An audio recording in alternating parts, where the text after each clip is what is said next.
बिस्मिल्लाहिर्रहमानिर्रहीम। मेरे शौहर का दोस्त मुझ पर गलत नजर रखता था। वो अमीर था, मेरे लिए महंगे तोहफे लाता।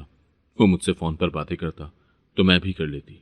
फिर वो शौहर की गैर मौजूदगी में मेरे घर आने लगा। वो बहाने से मुझे हाथ लगाता तो मैं अनजान बन जाती। वो जाते जाते मुझे भारी रकम दे जाता। एक दिन उसने मुझे होटल पर इनवाइट किया। मैं डर गई कि कहीं कुछ गलत ना हो और मना करने लगी। तो उसने मुझे धमकी दी और कहा शौहर को सब बता देगा। मैं मजबूरन उससे मिलने होटल गई। जो ही होटल के कमरे में गई और दरवाज़ा बंद हुआ, फिर खाली वो नहीं बल्कि तीन। मैं गहरी नींद में सो रही थी मगर अचानक से मुझे शोर की आवाज़ सुनाई दी थी। ऐसा लग रहा था जैसे कोई दीवार फलांग कर घर में दाखिल हो गया है और अब मुझे उसके कदमों की चाप सुनाई दे रही थी। मेरा दिल घबरा गया था। कहीं ऐसा तो नहीं था कि हमारे घर में चोर दाखिल हो गए थे। मुझे ज़्यादा परेशानी इसलिए भी हो रही थी क्योंकि मेरा भाई घर पर मौजूद नहीं था। कहीं ऐसा तो नहीं था कि हमारे घर चोर दाखिल हो गए थे। मुझे ज़्यादा परेशानी इसलिए भी हो रही थी क्योंकि मेरा भाई घर पर मौजूद नहीं था। वो काम के सिलसिले में शहर से बाहर गया हुआ था। घर में फ़कत हम तीन औरतें ही थीं, अम्मी, भाभी और मैं अम्मी के साथ सोती थी मगर भाभी अपने कमरे में थी। मुझे उसकी फिक्र थी। खैर, थोड़ी देर के बाद आवाज़ों का सिलसिला थम गया था। फिर कहीं जाकर मुझे कुछ सुकून हुआ था। सुबह जब मैं अपने कमरे से निकली तो भाभी किचन में थी। मैं उसके पास जाकर खड़ी हो गई और बोली, भाभी, कल रात ऐसा लगता था जैसे घर में कोई दाखिल हो गया हो। मुझे आपकी बड़ी फिक्र थी। आप आराम से सोती रही हैं ना? भाभी ने मुझे घूर कर देखा था। फिर कहने लगी, अल्हम्दुलिल्लाह, मैं तो खूब सुकून से सोई हूँ। जो लड़कियां शरीफ होती हैं ना, उन्हें इस तरह के वहम नहीं सताते कि घर में कोई दाखिल हुआ है। ये डर तो उन्हीं लड़कियों को लगता है जिनके 3-4 आशिक हों। मेरी भाभी की जबान तेज थी। उनका रवैया शुरू से ही लिया दिया सा था मगर उनसे मुझे इस किस्म की बात की तवक्को नहीं थी। मेरे तो कानों से धुआं निकलने लगा था। पहले तो भाई घर में होता था तो मैं उसका लिहाज कर जाती थी। आज मैंने भाभी को उनके ही लहजे में जवाब दे दिया था।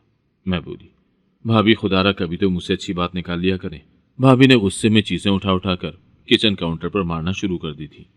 और तब मैंने भाभी के हाथ में पहना हुआ सोने का नया ब्रेसलेट देखा था। हाथ से पहले तो भाभी ने कभी नहीं पहना था। यहाँ तक कि रात को सोने से पहले भी उनकी दोनों कलाइयाँ खाली थी। मुझे कुछ अजीब सा तो लगा था मगर मैं खामोश हो गई कि भाभी के मुंह कौन लगता। मेरा भाई एक अच्छा इंसान था। उसने शादी के बाद भी मुझे और अम्मी को बहुत अहमियत दी हुई थी। वो हमें अपनी हर बात बताता था। यहाँ तक कि अगर अपनी बीवी को कोई महंगा तोहफा देना होता या सोने की कोई चीज़ बनवा कर देना होती तो वो अम्मी और मुझे लाकर दिखाता और पूछता कि हाँ भाई फारिया, बताओ मुझे मेरे तोहफे का डिज़ाइन कैसा है।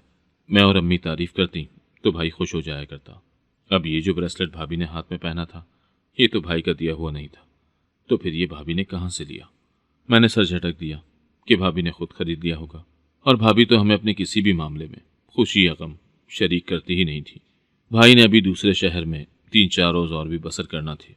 लेकिन मुझे रात वाले वाक़ये की वजह से बहुत डर लग रहा था। मैंने भाई को कॉल मिलाई थी और उनसे कहा था कि भाई, आप जल्दी घर वापस आ जाएं, हमें बहुत डर लगता है। मेरा भाई परेशान हो गया और कहने लगा, क्यों, कोई बात हुई है? सब खैरियत तो है ना? मैं बोली, जी जी भाई, सब खैरियत है मगर फिर भी फिक्र तो होती है ना। भाई कहने लगा, कैसी फिक्र? तो मैंने कहा, रात को मैं और अम्मी तो इकट्ठे सो जाते हैं मगर मुझे भाभी की फिक्र रहती है। वो तो अकेली होती है ना। भाई कहने लगा, फारिया, तुम ऐसा किया करो कि अपनी भाभी के कमरे में सो जाया करो। अम्मी तो वैसे ही रात को दवाई लेकर सो जाती हैं तो फिर वो रात भर नहीं उठती। ऐसे में तुम्हें चाहिए कि तुम अपनी भाभी के साथ सो जाया करो। वो भी बेचारी अकेली डरती होगी। मैं ये बात सुनकर खौफजदा हो गई थी कि भाभी न जाने मेरे बारे में क्या सोचेंगी। तब मैंने साफ साफ भाई से कह दिया कि मैं तो भाभी के साथ नहीं सो सकती। न जाने वो मेरे बारे में क्या सोचेंगी कि मैं उनके कमरे में क्यों आकर लेट गई हूँ। भाई कहने लगा, चलो ठीक है, तुम फ़ोन बंद करो, मैं सना को कॉल करके कह देता हूँ कि आज वो तुम्हें अपने साथ सुला ले। मैंने कहा, ठीक है, जैसे आपकी मर्जी। खैर, भाई ने कॉल बंद कर दी थी। आधे घंटे के बाद भाई का मैसेज आया था कि तुम सना के कमरे में जाकर सो जाना। मैंने उससे बात कर ली थी। रात को मैं अपने बिस्तर लेकर भाभी के कमरे की जानिब गई तो ये देखकर हैरान रह गई थी कि आज उन्होंने अपने कमरे को सरे शाम ही लॉक किया हुआ था। पहले तो उनका कमरा रात 10 बजे तक खुला होता था। अब मैंने दरवाजे पर दस्तक दी मगर कोई जवाब नहीं आया। मैंने फिर से दस्तक दी। मैंने कहा, भाभी, भाई ने कहा था कि मैं आपके कमरे में सो जाऊं, दरवाज़ा खोलें। लेकिन भाभी ने मुझे किसी किस्म का कोई जवाब नहीं दिया था। मैं अपना बिस्तर लेकर वापस अपने कमरे में आ गई थी। मैं ऐसी लड़की हरगिज़ नहीं हूँ जो चाहती हो कि भाई और उसकी बीवी के दरमियान लड़ाई झगड़ा रहे, मगर मैं अपने ऊपर भी कोई इल्ज़ाम नहीं लेना चाहती थी। मैं ऐसी सती सावित्री भी नहीं थी कि दूसरे के इल्ज़ाम को भी खुद अपने सर पर ले लेती। मैं बस सच बात अपने भाई को बता दिया करती थी। सुबह भाई ने मुझे फ़ोन किया और कहा, रात को डर तो नहीं लगा? भाभी के कमरे में सोई थी ना? मैंने साफ साफ बता दिया कि नहीं भाई, मैं तो भाभी के कमरे में नहीं सोई। उन्होंने तो सरे शाम ही अपने कमरे को लॉक कर लिया था। भाई तो आग बगोला हो गया था। वो कहने लगा, अच्छा रुको, मैं ज़रा तुम्हारी भाभी को फ़ोन करके पूछता हूँ। मैं तो डर गई कि कहीं उन दोनों की लड़ाई ही ना हो जाए। मैंने कहा, भाई आप भाभी से बिल्कुल मत लड़िएगा। तो भाई कहने लगा, नहीं नहीं, तुम इस बात की फिक्र न करो, मैं पागल नहीं हूँ जो अपनी बीवी के साथ लड़ूं। खैर, थोड़ी देर के बाद मेरी भाभी मेरे कमरे में आई थी। उसके माथे पर बल पड़े हुए थे। वो कहने लगी, तुम्हें शर्म आनी चाहिए, तुम अपने भाई और भाभी के दरमियान लड़ाइयाँ डलवाती हो, कितनी मीसनी हो। अम्मी भी लड़ाई की आवाज़ सुनकर कमरे में आ गई थी। वो कहने लगी, क्या बात है बहू, क्या हुआ है? तो भाभी कहने लगी, ये मेरे शौहर को मेरे खिलाफ भड़काती है, इसको समझा ले कि अगर इसने इस घर में रहना है तो मेरे साथ अच्छी रहे, नहीं तो मैं इसको इस घर से चलता करूंगी। अम्मी को भाभी का लहजा अच्छा नहीं लगा था, मगर वो मुझसे कहने लगी, क्या बात है फारिया, तुमने अपने भाई को क्या शिकायत लगाई है? तो मैंने कहा, नहीं मैंने कुछ भी नहीं कहा, बस भाई मुझसे पूछ रहे थे कि क्या तुम रात को भाभी के कमरे में सोई? तो मैंने कह दिया कि नहीं, भाभी ने तो शाम में ही अपना कमरा बंद कर दिया था। भाभी कहने लगी, अम्मी मैं जल्दी सो गई थी, इसमें मेरा क्या कसूर है? खैर मैं तो चुप ही रही। भाभी के जाने के बाद अम्मी मुझे समझाने लगी थी कि हर बात भाई को बताने वाली नहीं होती। क्या पता तुम्हारी भाभी तुम्हें अपने कमरे में सुलाना ही ना चाहती हो। उसे तो तुम जानती ही हो, वो शुरू से ही हमसे दूर दूर रहती है। वो नहीं चाहती होगी कि तुम उसके कमरे में लेटो, उसकी चीज़ों को देखो। तुम्हें नहीं चाहिए था कि तुम ये बात अपने भाई को बताती। जब भाई ने पूछा कि तुम उसके कमरे में सोई तो आराम से कह देती कि जी भाई मैं सोई थी। तो मैं बोली, अम्मी मैं क्यों झूठ बोलती? जब भाई घर वापस आता और भाभी से पूछ लेता कि क्या मेरी गैर मौजूदगी में फारिया तुम्हारे कमरे में सोती रही है, तो भाभी उल्टा मुझ पर इल्ज़ाम लगा देती कि नहीं, वो तो मेरे कमरे में झांकती तक नहीं थी। तो फिर मैं क्या करती? अम्मी मेरी बात सुनकर खामोश हो गई थी। आज भी जैसे ही मगरिब की अजान हुई तो भाई की कॉल मुझे आ गई थी। वो कहने लगा, आज रात अपनी भाभी के कमरे में सोना, और अगर वो दरवाज़ा लॉक कर ले तो मुझे कॉल कर लेना। मैंने कहा, ठीक है। मैं जब अपना तकिया लेकर भाभी के कमरे में गई तो दरवाज़ा खुला ही मिला था। मैंने सुकून का सांस लिया और जाकर सोफे पर लेट गई थी, क्योंकि मुझे पता था कि भाभी मुझे अपने बेड पर तो बर्दाश्त करने वाली नहीं है। मैं सुबह जल्दी उठ जाती थी, इसीलिए मुझे रात को भी जल्द ही नींद आ जाती थी। मैं आराम से सो गई थी। आधी रात को मेरी आंख खुली तो महसूस हुआ कि मेरी भाभी किसी के साथ सरगोशियां कर रही हैं। मेरे कान अचानक खड़े हो गए थे कि इस वक्त मेरी भाभी किसके साथ बोल रही होंगी। मैंने आहिस्ता से करवट बदली थी और भाभी के बेड की जानिब देखा था तो ये देखकर हैरान रह गई थी कि भाभी उस वक्त कॉल कर रही थी। मैंने दीवार पर लगी घड़ी की जानिब देखा तो वहां रात के 2:30 बज रहे थे। भाभी की आवाज़ मेरे कानों में पड़ी थी। वो कहने लगी, हाँ हाँ, तुमसे कहा तो है कि तुम बहुत अच्छे लगते हो। भाभी की बात सुनकर मुझे हंसी आ गई थी। मैंने कहा, अच्छा, तो भाभी अपने शौहर के साथ इस वक्त बात कर रही हैं। मैंने सोचा कि शायद भाई भी टीनेज लड़कों की तरह बार बार भाभी से एतराफ़ मोहब्बत सुनकर खुश होते हैं। जब मुझे इस बात की तस्दीक हो गई कि भाभी अपने शौहर से बात कर रही हैं तो फिर मैंने उनकी बातों की तरफ तवज्जो न दी थी, क्योंकि ये एक गैर इखलाकी हरकत थी। मैं फिर गहरी नींद सो गई थी। सुबह उठकर मैंने मोबाइल देखा तो मेरे भाई की 2 दफ़ा कॉल आई हुई थी। चूंकि मैंने मोबाइल साइलेंट पर लगाया हुआ था तो मुझे पता ही नहीं चला था। भाई के व्हाट्सएप पर मैसेजेस भी आए हुए थे कि गुड़िया, तुमने मेरा फ़ोन तो नहीं उठाया, मुझे सुबह उठकर मैसेज करना कि तुम अपने भाभी के कमरे में सोई थी या नहीं। आज फिर मैं बहुत मसरूफ़ रहा हूँ, इसीलिए मुझे नींद आ रही है। मैं सोने लगा हूँ, सुबह उठकर तुम्हारा मैसेज देख लूँगा। मैंने भाई का मैसेज पढ़ा तो अचानक मेरी नज़र उनके लास्ट सीन पर गई थी। भाई तो रात 10 बजे ही ऑफलाइन हो गए थे। अब मैंने अपना सर दोनों हाथों में गिरा लिया था। मैं तो ये सोच सोच कर ही परेशान हो रही थी कि मेरी भाभी रात फ़ोन पर किसके साथ इजहार मोहब्बत कर रही थी। कुछ तो गलत था। मगर फिर मैंने अपना सर झटक दिया और सोचा कि नहीं, ऐसा भी तो हो सकता है ना कि भाई ने भाभी के नंबर पर कॉल की हो। मैं अपने कमरे में आ गई थी और तब मेरे मोबाइल पर भाई की कॉल आ गई थी। वो कहने लगा, हाँ बताओ फिर, रात को कहाँ सोई थी? सना ने तुम्हें अपने कमरे में आने की इजाज़त दी है या नहीं? मैं हंस दी थी और बोली, भाई अब जब आपकी बीवी ने आपको बता ही दिया है कि मैं उनके कमरे में सोई थी, तो फिर मुझसे क्यों पूछ रहे हैं? सारी रात तो आप अपनी बीवी के साथ बात करते रहे, कि आपको ये पूछने की मोहलत ना मिली कि मैं कहाँ हूँ, उस कमरे में या अम्मी के साथ?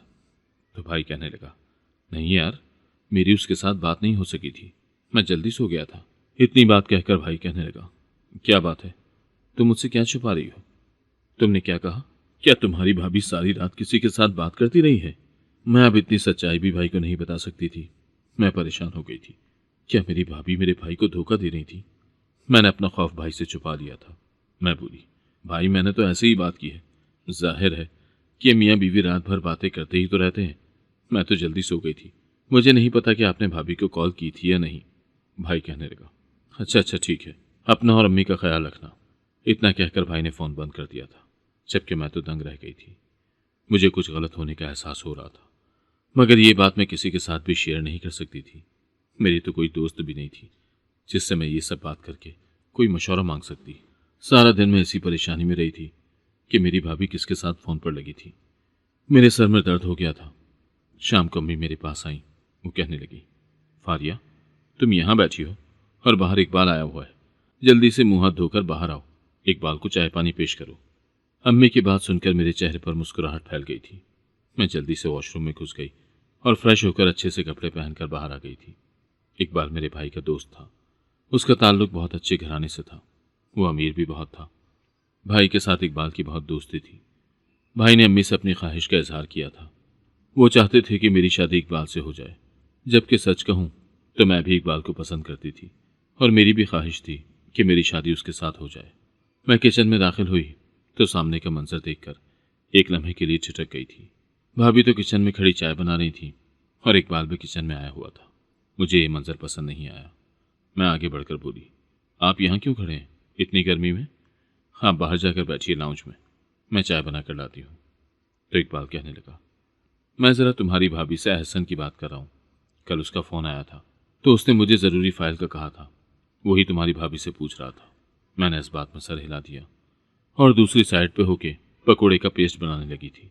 मैं अपने काम में मसरूफ़ थी जब अचानक पीछे मुड़ी ताकि छुरी उठा सकूं, तो मंजर देखकर मेरे औसान खता हो गए थे। इकबाल गिलास उठाने के बहाने भाभी के हाथ से अपना हाथ टच कर रहा था, जबकि भाभी तो इस कदर अनजान बनी हुई थी जैसे उसे तो किसी चीज़ का इल्म ही ना हो। मैं खनखारी थी तो इकबाल जल्दी से संभल गया था और किचन से बाहर निकल गया था। मेरा तो ये मंजर देखकर खून खौल रहा था। मैं आगे बढ़ी और बोली, भाभी, भाई के दोस्तों से ज़रा दूर रहा करें। तो भाभी ने मुझे घूर कर देखा था। कहने लगी, ताकि तुम उनके नज़दीक हो जाओ। मैं साफ समझती हूँ जो तुम इकबाल के आगे पीछे होती हो, तुम्हारा मकसद क्या है? मैं तो खामोशी हो गई थी, क्योंकि भाभी से बातों में कोई भी नहीं जीत सकता था। अब शादी के 3 माह बाद मुझे एहसास होने लगा था कि मेरी भाभी में कुछ ना कुछ तो गड़बड़ है। मैं दूध पीती बच्ची तो नहीं थी जो ये सब नज़रअंदाज कर देती। इकबाल तो बाहर जाकर बैठ गया था। फिर भाभी ने ही चाय और पकोड़े वगैरह उसके सामने रखे थे, जबकि इकबाल तो बड़ी मोहब्बत से भाभी की जानिब देख रहा था। जहाँ मेरे अरमानों पर पानी पड़ा था, मेरा दिल खून के आंसू रो रहा था, वहीं मुझे भाभी पर भी गुस्सा आ रहा था। वो ये सब कुछ देखते भालते हुए भी अनजान बनी हुई थी। चाय पीने के बाद इकबाल उठकर खड़ा हो गया था तो मुस्कुराकर कहने लगा, भाभी, मुझे ज़रा हसन की अलमारी के बारे में तो बता दें। उसने मुझे कहा था कि वहाँ पर एक फ़ाइल पड़ी है। तो भाभी कहने लगी, आप बैठे, मैं ढूंढ लाती हूँ। तो इकबाल हंसते हुए कहने लगा, आपको नहीं पता चलेगा, जभी तो हसन ने मुझे घर भेजा है। मुझे जाने दें, मैं ले आता हूँ फ़ाइल। तो भाभी कहने लगी, ठीक है, आ जाएं, मैं आपको दिखा देती हूँ हसन की अलमारी। भाभी और इकबाल दोनों ही कमरे में चले गए थे, जबकि मेरा तो दिमाग फटने के करीब हो गया था। मेरे हाथ कांप रहे थे। भाभी थोड़ी देर बाद ही कमरे से बाहर आ गई थी, जबकि इकबाल काफ़ी देर बाद कमरे से निकला था। उसने हाथ में फ़ाइल पकड़ी हुई थी। इकबाल के जाने के बाद भाभी मेज़ से बर्तन उठाने लगी, तब मेरी नज़र उनके हाथ पर पड़ी थी। उन्होंने बहुत ही प्यारी डायमंड की रिंग पहनी हुई थी। मेरा तो कलेजा फटने के करीब आ गया था। मैं बोली, भाभी, अंगूठी कहाँ से आई? तो भाभी हंस दी, कहने लगी, ये जो इकबाल के लिए मैंने अलमारी खोली थी ना, तो तुम्हारे भाई की फाइल के नीचे रिंग पड़ी थी। लगता है वो मेरे लिए सरप्राइज लेकर आए, लेकिन मुझे देना भूल गए थे। मैंने नफ़ी में सर हिला दिया और बोली, नहीं भाभी, भाई ऐसी कोई चीज़ लेकर नहीं आए थे आपके लिए। फिर आपने ये अंगूठी कहाँ से ली है? तो भाभी ने वो बर्तन जोर से मेज़ पर पटक दिए थे। वो कहने लगी, क्या मैं तुम्हारे साथ झूठ बोल रही हूँ या क्या मैं तुम्हें जवाबदेह हूँ? तुम अपना मुंह बंद रखा करो और अपने काम से काम रखा करो। मेरी हर बात में टांग मत अड़ाया करो। तुम मेरे मामला से दूर ही रहो। भाभी तो ये सब कहती रही थी, जबकि मैं चुप होकर बैठ गई थी। भाभी के जाने के बाद अम्मी कहने लगी, इस घर में क्या हो रहा है फारिया? तुम्हें किसने इतनी इजाजत दी है कि तुम अपनी भाभी की हर चीज पर नजर रखो? तुम होती कौन हो उससे पूछने वाली कि उसने अंगूठी कहाँ से ली है? मैंने तो कभी उसके मामलात में टांग नहीं अड़ाई। तो मैंने अम्मी का हाथ पकड़ा और उन्हें कमरे में ले जाकर अंदर से दरवाज़ा बंद कर दिया था। मैं अम्मी के गले लगकर फूट फूट कर रो रही थी। मैंने अपनी आंखों से जो मंजर देखा था वो मुझे हजम नहीं हो रहा था। मैं कांप रही थी। अम्मी कहने लगी, क्या हो गया है? तो मैं बोली, अम्मी, मैंने देखा था इकबाल भाभी के साथ बहुत फ्री हो रहा था। तो अम्मी कहने लगी, कोई बात नहीं, उसके दोस्त की बीवी है, वो उससे भाभी कहता है। तो मैंने कहा, नहीं अम्मी, मैंने देखा था इकबाल ने भाभी के हाथ को पकड़ा है। अब की बार अम्मी भी घबरा गई थी। उन्हें भी कुछ अजीब सा एहसास हुआ था। वो कहने लगी, अच्छा जभी तो इकबाल तुम्हारी भाभी से नजर ही नहीं हटा रहा था। बात तो वो मुझसे कर रहा था, लेकिन देख वो सना को रहा था। खैर तुम फिक्र न करो, मैं तुम्हारे भाई को फोन करती हूँ, वो घर आ जाएगा तो तुम्हारी भाभी को खुद ही संभाल लेगा। आज फिर मैं भाभी के कमरे में ही सोई थी, लेकिन भाभी मेरे दिल से उतर चुकी थी। मुझे उससे बड़ी कराहियत महसूस हो रही थी। ऐसी औरत जो अपने शौहर को छोड़कर दूसरे मर्दों को अपने जानिब मुतवज्जा करना चाहती हो, क्या वो अच्छी होती है? मैं तो आंखें बंद करके लेट गई थी, लेकिन आज मुझे नींद नहीं आ रही थी। मैं मेंटली बहुत डिस्टर्ब थी। तभी भाभी के नंबर पर कॉल आई थी, तो भाभी उसके साथ बातें करने लगी थी, मगर वो सरगोशियों में बातें कर रही थी। उसको यही लग रहा था कि मैं सो रही हूँ। भाभी कहने लगी, हाँ, आज तुम आए थे तो तुम्हें देखकर बड़ी खुशी हुई। तो अब मुझे समझ आया कि भाभी रात को किसी और से नहीं बल्कि इकबाल से बातें करती हैं। वो दोनों बड़े प्यार मोहब्बत से बातें कर रहे थे। फिर भाभी ने कहा, नहीं नहीं, मैं तुमसे मिलने नहीं आ सकती। तुम घर आ जाते हो, मुझे देख लेते हो, मैं तुम्हें देख लेती हूँ, यही काफ़ी है। मेरे कान खड़े हो गए थे। ये बात सुनकर मैं बड़ी परेशान हो गई थी कि क्या अब मेरी भाभी ये काम भी किया करेगी। भाभी का जवाब सुनने के लिए मैं बेचैन हो गई थी। भाभी कहने लगी, ठीक है, तुमने मेरे लिए डायमंड का हार गिफ्ट लिया है, मुझे खुशी हुई है। तुम घर आकर मुझे पकड़ा जाओ। एक रात पहले भी तो घर आए थे ना मेरे लिए ब्रेसलेट लेकर। आज रात भी आ जाओ, हार देकर चले जाना, मगर मैं किसी होटल में तुम्हारे साथ मिलने नहीं आ सकती। भाभी खामोश हो गई थी। फिर थोड़ी देर के बाद कहने लगी, मुझे तुमसे इस बात की तवक्को नहीं थी कि अब तुम मुझे अपने सर की कसमें दोगे। मुझे बताओ कहाँ आना है। भाभी ने होटल का नाम दोहराया था और फिर टाइम दोनों में तय पा गया था। मैं तो थर थर कांप रही थी। मैंने तो कभी ख्वाब में भी नहीं सोचा था कि ऐसा भी हो सकता है। सुबह अम्मी ने मुझे बताया था कि आज तुम्हारा भाई घर वापस आ जाएगा। मैंने कल हसन को कॉल की थी और उससे कहा था कि घर वापस आ जाओ। अम्मी ने मुझे सख्ती से मना किया था कि कोई भी बात अपने भाई को मत बताना। मर्द जात है, गैरत में आकर कुछ गलत कदम ना उठा ले। जबकि मैं तो बिल्कुल खामोश थी। मेरा तो किसी के साथ बोलने को दिल भी नहीं करता था। मैंने तो अपनी आंखों से वो सब देख लिया था जिसके बारे में कभी ख्वाब में भी नहीं सोचा था। भाई दोपहर 12 बजे के करीब घर पहुंच गया था। वो मेरे और अम्मी के साथ बैठा। हम दोनों के साथ मिलकर खाना खाया और फिर अपने कमरे में चला गया था। कमरे में जाने के 1 घंटे बाद जब वो वापस अम्मी के कमरे में आया था, तब भाई का चेहरा सुर्ख हुआ था। वो अम्मी से कहने लगा, अम्मी, आपने मुझे इतनी जल्दी वापस क्यों बुला लिया? सब खैर तो थी? अम्मी का चेहरा जर्द पड़ गया था। वो कहने लगी, हाँ हाँ बेटा, सब खैर है, ऐसे ही तुम्हारी याद आती थी।